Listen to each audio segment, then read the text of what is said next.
Well, now, ain't that handy?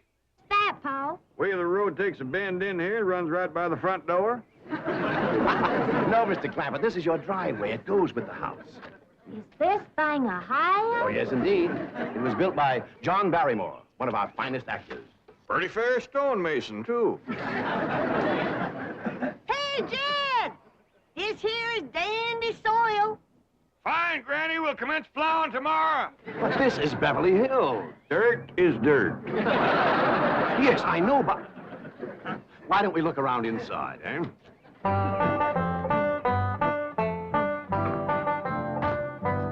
Well, here we are. I hope you're going to like this place I picked out for you. It may be a trifle larger than what you're used to, but I feel a man with $25 million in my bank should live in a manner that... Come in, this is your home.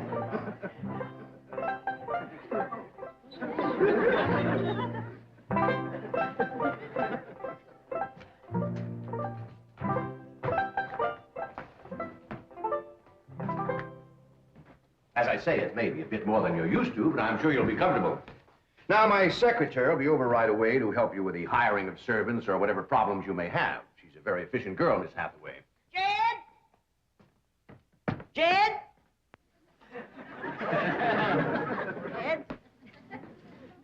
You and Jethro fetching my stove so I can get some victuals to cooking? Oh, you have a beautiful stove. Thank you. Fetch it in, Jed.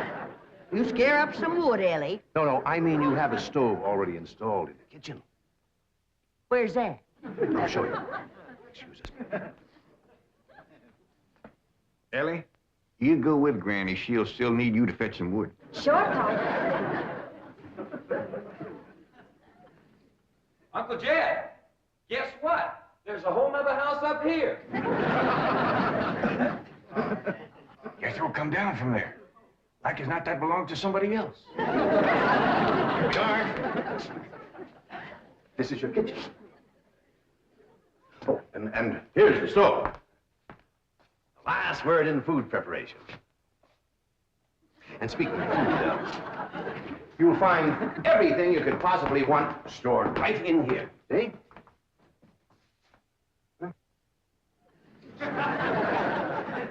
Well, I'll leave you ladies to your culinary delights.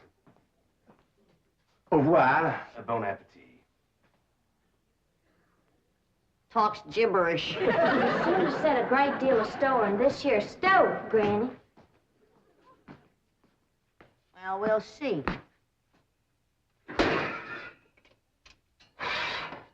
Ellie, you run out and fetch some wood. I'll get a fire to going in here and we'll see. Jethro, I hope it's all right for you to be missing school. Oh, sure, Uncle Jed. They ain't straight in the 5th grade. You're in the 5th grade already? Starting this year. Yeah, it don't seem like no time at all since I went with your ma to get you started in the 1st grade. You was 6 years old. No bigger than that. We drove clean over to Oxford so you could go to the same school your pa went to. You wouldn't know that town today, Uncle Jed. Oxford? Yes, sir. Well, that town has growed and growed and spread out and built up and just kept getting bigger and bigger. Where today, why, I bet you there must be at least 3 or 4 dozen people living there. A place like that's all right to visit, but I wouldn't want to live there.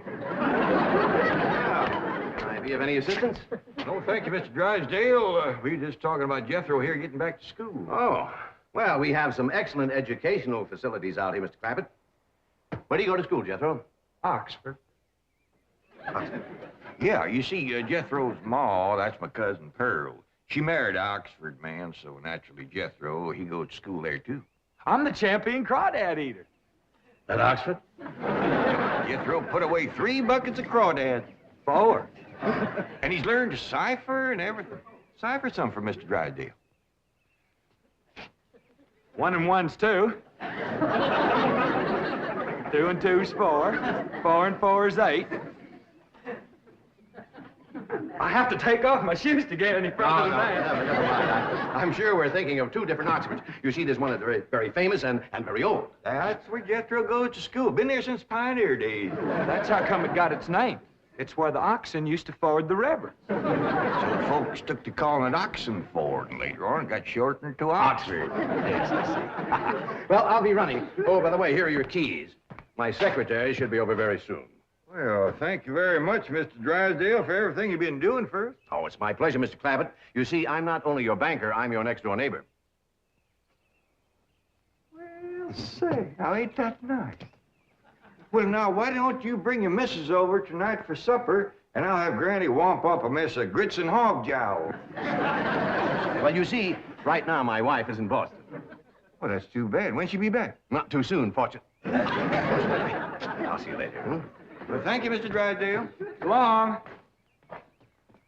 Uncle Jed, you reckon one of these days I can have me a little bitty old taste of Granny's moonshine? Now, Jethro, you know the family rule about Granny's moonshine? You get your first taste on your wedding day and not before. Well, Uncle Jed, that might be an awful long time. I ain't even got me no sweetheart. How come? Well, back home, every time I get me a girl, one of them there big fellas would take her right away from me. Maybe out here in Beverly Hills. Paul, could I please have the axe? I gotta split some wood for Granny. Fetch it, Jethro. Ain't this place got a wood pile? Not that I could find, but I found a whole row of black old dead tree trunks, pretty near as high as this height. Are they kind of big for you to tackle? Well, shucks, no, Paul. They're only this big around, and all trimmed and topped and strung together with the black rope, so as no matter which one you cut, the others keep it from falling. Somebody had a right smart idea there. Just the same, I think I'd rather have Jethro do the cutting. Oh, Paul, let me. Cutting trees and chopping logs ain't no work for a girl. I'm just as strong as Jethro. You ain't neither. I am so. You ain't neither. I am so, too. You want to wrestle? Darn too. Now, here. That ain't no fair fight. Somebody's gonna get hurt. Now, yeah, you see, you're getting too rough. Jethro. A person can get crippled from a hold like that. Get up from there. I can't, Uncle Jed! You turn him loose and get up from there before I take a strap to the boot. Now, here, you get out there and chop down one of them tree trunks and saw Granny some nice logs. Yes, sir, Uncle Jed. Could have whooped you if you hadn't tripped me. Come back here and sit down. I want to talk to you. Whoop them fair and square, and I'll do it again. You won't. That's what I want to talk to you about. Ellie Mae, you're getting too big to wrestle with boys. I ain't as big as Jethro. Big that way, I mean, growed up. You're a young lady now. You gotta start minding your manners and fixing yourself up real nice and wearing dresses. Paul, folks would call me a sissy. It ain't sissy for girls to act like girls. You see, Ellie, I raised you like a boy, and I was wrong to do it. I reckon every man liked to have a son, and you was my only young'un. And when your ma passed away, I just decided to turn you into a boy. By the time Granny come to help out, you was too wild to tame. By thunder, you could outrun, outclimb, outfight, and outshoot every boy in them hills. I still can, Paul. Yeah, but it ain't fitting. It ain't right for folks to go against nature. Now look at old Duke here. Reckon we could turn him into a cat? Of course not. That's right. Because nature made him into a dog. Just the same way nature made you into a girl. Here lately, she's getting more and more positive about it. You mean my years is growing? No, nothing like that. You're pretty. Oh, Paul. I know you don't like it when I say that, but you like it when the young fellas around here come in saying it, and they will. Only they'll probably be using words, fancy words I won't even understand. But Ellie Mae, ain't nobody can ever tell you how pretty you really are except me. You're the living picture of your mom.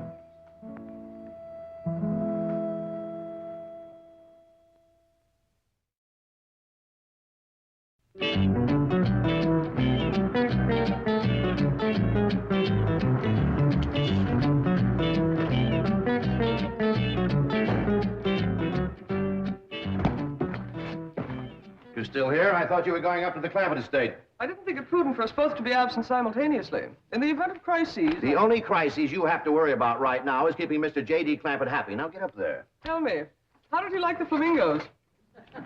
What flamingos? I thought pink flamingos around the swimming pool would add a rather elegant touch. Mr. Clampett is not a man educated to elegance. That will take time. Right now, there are more pressing problems. Of course, getting settled, the servant problem. Well, whatever they are, just get up there and solve them. Now, J.D. Clampett is this bank's largest depositor, and I'm making his satisfaction your responsibility. I accept the mantle of responsibility with which you have cloaked my shoulders. And I shall so conduct myself that if this great financial institution shall last 1,000 years, people will still say, this was their finest hour. Handy wood, all right. Got a lot of pitch and tar in it. Ought to burn real good. Yeah. That flimsy grate holds up. Granny, this is the top of that tree trunk. You want I should split it up, too? No, just leave it outside. Yes, sir. This place ain't even got a wood box. Yeah, folks don't need much wood out here. Remember what Pearl said? It don't get cold. Yeah, I remember. It might not get cold in the day, but it sure freezes solid at night. How you know? I'll show you how I know. Every bit of food in this here storage bin is froze harder than a rock.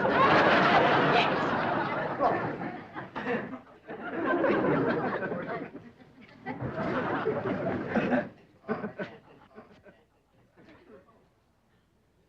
Mighty thin-skinned hog.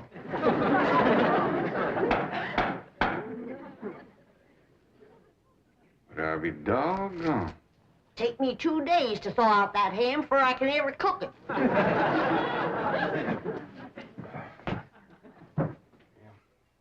People ought to know better than store food up against the north wall. Tomorrow we'll dig us a root cellar and we put all this stuff in it. Jethro, go on out there and catch us a chicken. Okay, Uncle Jed. How you know we got chickens? Place this size is bound to have chickens. They ain't all froze today.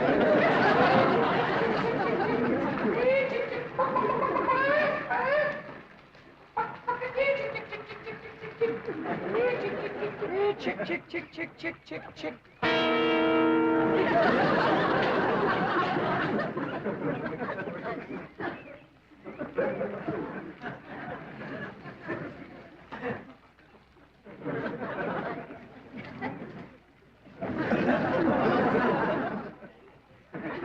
I keep a chicken. Here's that bucket. You want it? You take it, Ellie. See if you can find a creek. I gotta have some water. You know a pump on this place? It ain't even got a well. Uncle Jed, Uncle Jed. Yeah, boy. Did you find a chicken? I found something. I ain't sure if it's a chicken, a goose, a duck, or what. Where is it?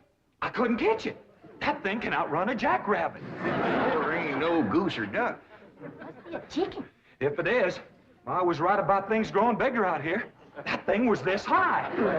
Chicken? Ah, Jethro. Honest, it's got legs this long. Gibby's on the drumstick. Drumstick ain't much. Whoever gets that neck is eating from now on. Commences here and runs plumb up to here. Jethro, you ain't forgot what I said about Granny's jug of liquor. I ain't been at Granny's jug. You have your in for it. Honest, cross my heart. Where'd you see this chicken? Down by the cement pond. Cement pond. Uncle Jed, that pond is the fanciest thing you ever did see. Why, they is steps, so's the cattle can walk right down into it and get a drink. And up at one end, there's a lady standing there made out of rock. And she's a-pouring water out of a jar right into that cement pond. Oh. Well, that's how come that big old pink chicken to get away from me. Flew right over the top of that there rock lady, landed in that pond, and swam like an otter. Just flapping them big old pink wings and hollered. What color did you say that chicken was? It's pink. Ain't I told you that stuff would stunt your growth? Miss Granny, I didn't touch a drop. You and me is going to the woodshed. Now, Jethro, you swear to be telling the truth? So help me, Jefferson Davis. You! Your hat off when you speak of the president. He ain't president no more. I'll have no Yankee talk in my kitchen. Jethro, you and me's going back out there and corner that chicken. Granny, you get your fire to going. Ellie Mae, you sweep up out front and keep your eyes open for that Miss Hathaway. I'm counting on her to take you in hand and get you in the right kind of clothes. Come on. Chicken.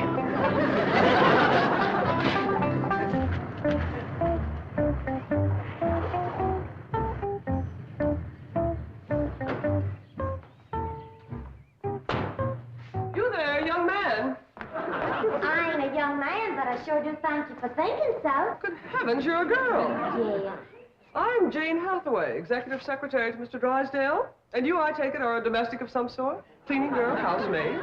Just what are your duties with Mr. Clampett? Well, he sent me out here to sweep up, but he said you'd take me in hand and get me in the right kind of clothes and everything. Indeed, I shall. We have a complete servant's wardrobe from chef to chauffeur. Come with me. What in the name of Thomas Chippendale is this? Has Mr. Clampett seen this disgraceful and unsightly mound of debris? Oh, yes, ma'am. This is all his. Oh, what charming antiques. Just like you said, Jethro, a rock lady pouring water into a cement pond. Yes, sir. And over there's where I seen that great big pink chicken. Only thing is, it don't sound like a chicken. It makes a kind of hollering noise.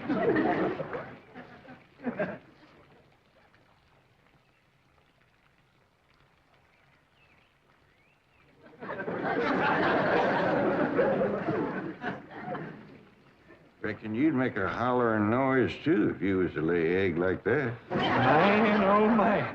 That's what I call an egg. And you won't have to worry about food now. Wait till she cooks this.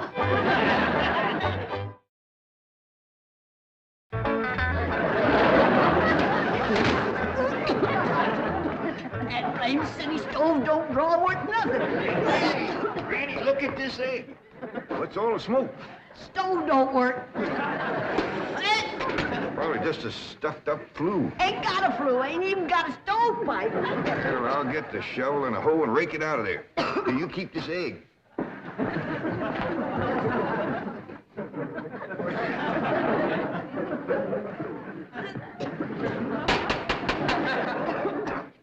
Just like everything else out here. Froze solid.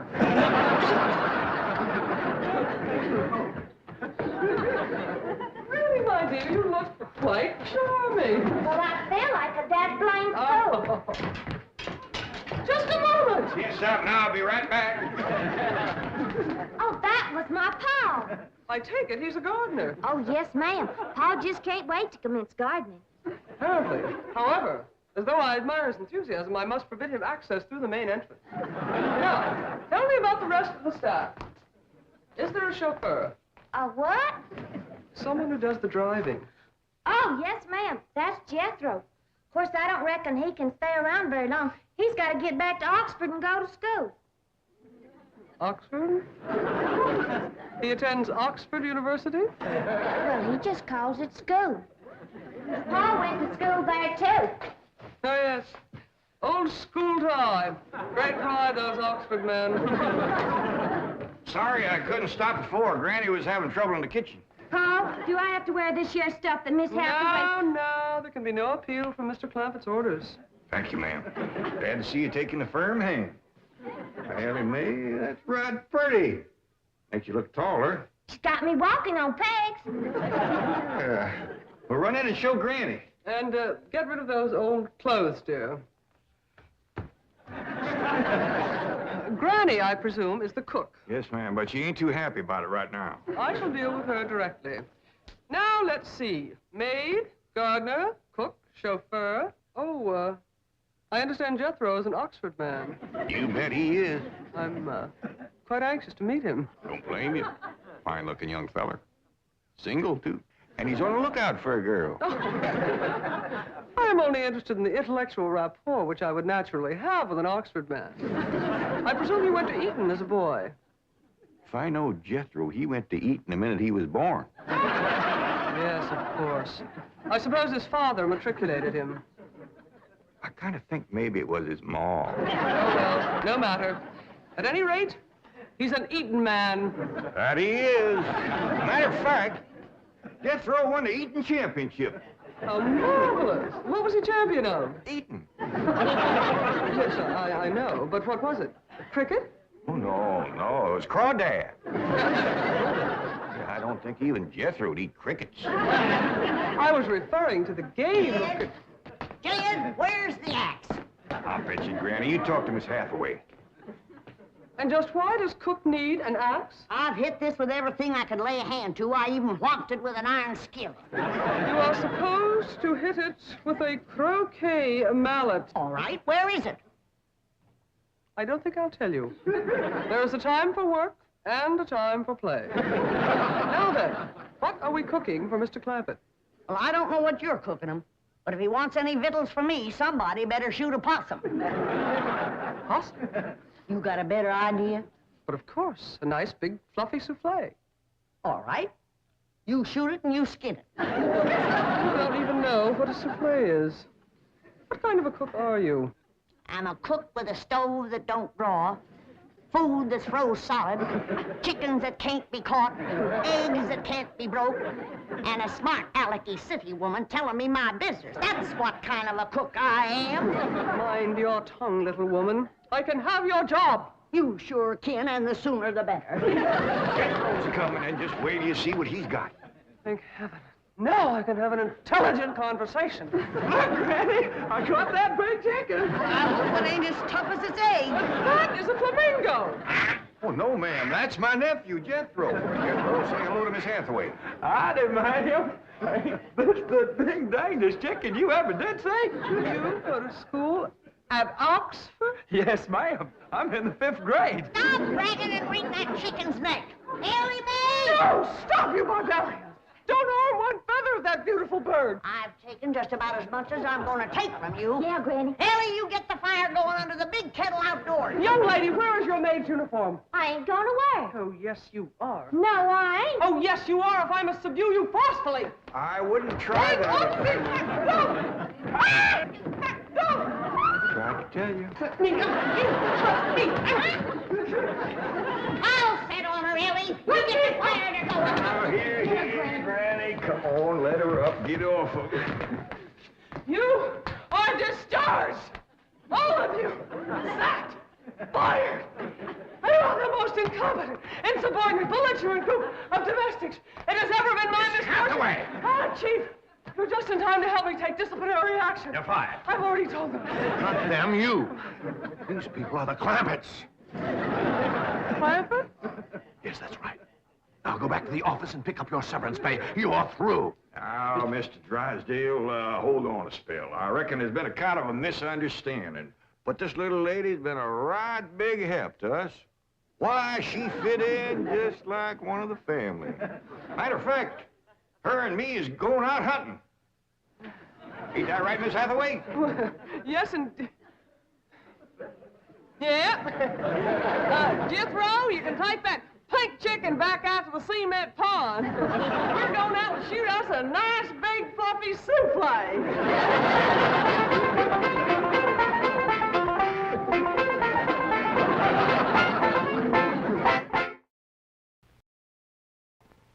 Yes, sir, it was a dandy trip. Of course, we's all of my tuckered from sleeping setting up, but Pearl's old truck run just fine, and her boy drove all the way. Winston? No, Jethro Bodine. That's that big, tall, good-looking... No, fellow. Mr. Clampett, I meant, would you like a Winston cigarette? I don't know as I've ever seen one of them before. Oh, try one. Mighty good smelling tobacco. What's that white stuff in there? Oh, that's the Winston filter. But it's what's up front that counts. You mean the tobacco? Oh, a cigarette is only as good as the tobacco that's in it. With Winston's filter blend up front, it's like money in the bank. You're going to like Winston's. I reckon I'll decide that for myself. Yes, sir.